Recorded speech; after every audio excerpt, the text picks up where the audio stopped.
Hello, everyone. Welcome back. Today, you'll learn 10 useful English phrases you can use at the doctor's office. I don't feel well. I'm sorry to hear that.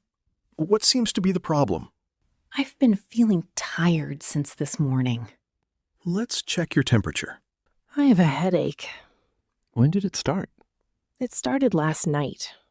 Have you taken any medicine? I have a sore throat. Does it hurt when you swallow? Yes, it hurts a little. Please open your mouth. I have a fever.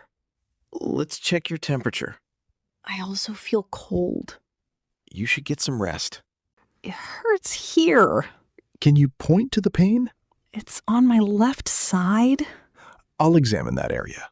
How long will it take to get better? You should feel better in about 1 week. That's good to hear. Just follow my advice. Do I need medicine? Yes, I'll write you a prescription. Thank you, doctor. You're welcome. How often should I take it? Take 1 tablet twice a day after meals. Before or after food? After food.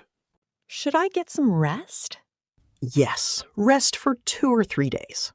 Can I go to work tomorrow? It's better to stay home. Thank you, doctor. You're welcome. Get well soon. Have a nice day. Take care. Excellent work. Today, you learned 10 useful English phrases for visiting the doctor's office. Practice these phrases every day, and you'll become more confident speaking English. Thanks for watching, and we'll see you in the next lesson. Goodbye, and keep practicing English every day.